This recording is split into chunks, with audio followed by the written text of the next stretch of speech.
If right now an undecided voter was watching this, what would you say to them to get them to vote for you?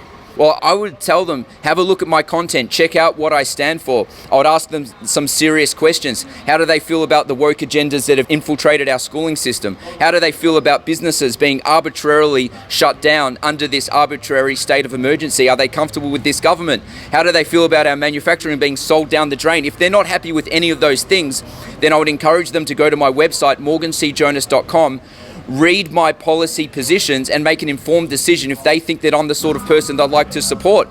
So ultimately it comes down to the voter. We need voters to be informed about who they vote for, understand who they are, so that we can hopefully turn this situation around. So I'm going to start by just playing the intro to this interview that you did with Neil Mitchell. Yeah, go for it. But they're going to be powerful wackos and fringe dwellers. I don't know why you want to vote for them. I think I know. I think it's sheer frustration with the major parties.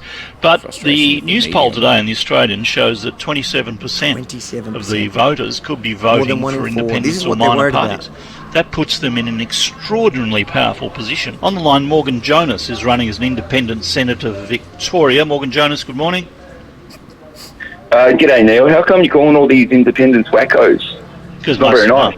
No, it's not nice. What makes you say that? He agrees it's not nice. What about the major parties, mate? Look what they've done to this country. I reckon they're the wackos.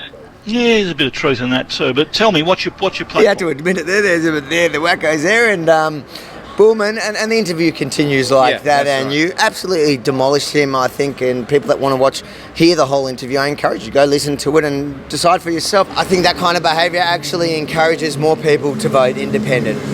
But we'll find out in 2 weeks. Yeah, we sure will, and I had a very positive response, and a lot of people reached out to me who said, I wasn't really sure who to vote for, Morgan. My vote is locked in with you after listening to you hand it to Neil Mitchell. I feel a bit sorry for them. They're a bit senile.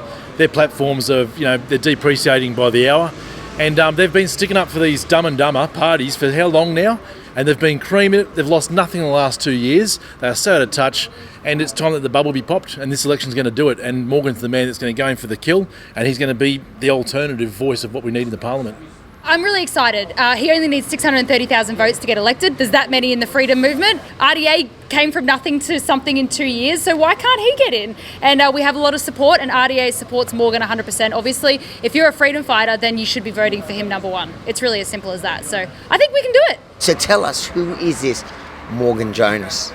All right, so Morgan C Jonas running independently for the Senate. Now, Avi, you've known me for years, so you've known that I have been speaking up against the government before COVID, so this is just a continuation of what I've been doing. My major first protest was Daniel Andrews in 2019, targeting him for his relationship with China. It snowballed from there.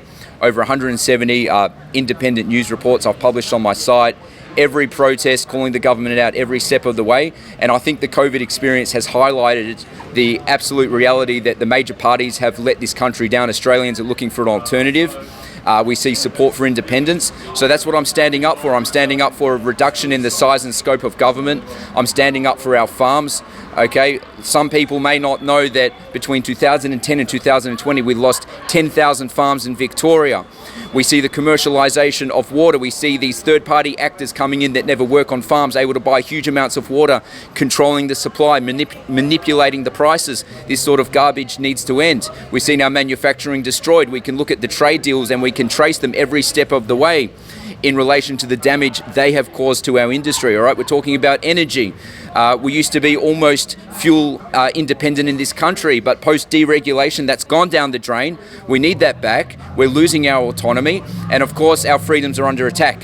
COVID has outlined the absolute need for people at the highest of level to stand up for our freedoms, because the human rights legislation isn't doing anything. So that's the platform that I'm standing on, and you may not have known that if you listened to Neil Mitchell on 3AW, because he was more concerned about picking a fight or trying to make me look stupid, undermining me, as he does all of his other guests. So Avi, thank you for being real media, and my prediction is that platforms like yours, they are going to be one of the primary reasons why platforms like Neil's just are cast off to the side and to be forgotten about. Well, I appreciate that. Morgan, you certainly sound clear to me about what you stand for. But the question I guess that people have is, you're one guy. What are you going to make any difference in the Senate, even if I agree with everything you stand for? Yeah, that's a really good question, and that is particularly relevant to the Senate. So the Senate, otherwise known as the House of Review, that's where legislation is passed, amended, chucked out, and where major public inquiries are raised, where pressure can be put on the lower house. So if we are unable to form a good block and to hold the balance of power in the Senate in terms of people who are freedom focused that love this country, then ultimately we won't have much power. But if we're able to, if I'm elected, if people who see things in a similar light are also elected, we can create tremendous pressure to put on the lower house to pass legislation that's favourable to Australia, and ultimately we'd like to hold the government really to ransom for many of the terrible decisions they've made. So as one man, no, of course, I'm not running to be Emperor of Australia, but since I'm running for the Senate, it is so important for voters to know exactly who I am, what I stand for, and what I will not stand for, in order to understand how I am likely to vote on bills. That's what it really comes down to in the Senate. What about voters that are planning to vote Liberal, Labor, Green, somebody else? How would you change their mind to tell them to vote for you? What I find is that people who are voting for Labor and Liberal, usually they do so out of habit. Their parents voted that way, their grandparents voted that way, so by default they vote that way as well, and they say, hey, politics isn't for me, I don't want to know anything. So my advice to people at home is, if you know people like that, if you have people like that in your life, ask them what's important. Is the education of your children important? Most people would say yes. Ask them, what do you think about the woke agendas in schools? Do you think that we should have this type of theories whereby people should be ashamed of their skin colour, or that boys should be told they can be girls one day and boys the next and girls the next day? If people care about their children, they should pay attention to who they're voting for. Ask them if they care about manufacturing, jobs, being self-sufficient.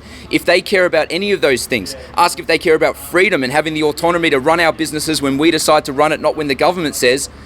If they care about those things, then they must look at alternatives to Labor and Liberal. You vote for the major parties, you get the same. So that's the message.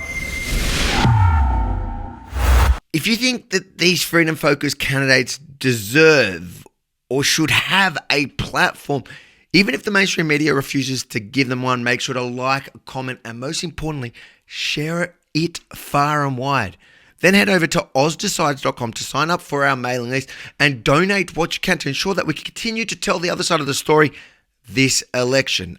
AUS, ozdecides.com. And a little secret, we also plan to challenge some of the fake, independents and those cowardly major party candidates that the media have given a free pass to so far.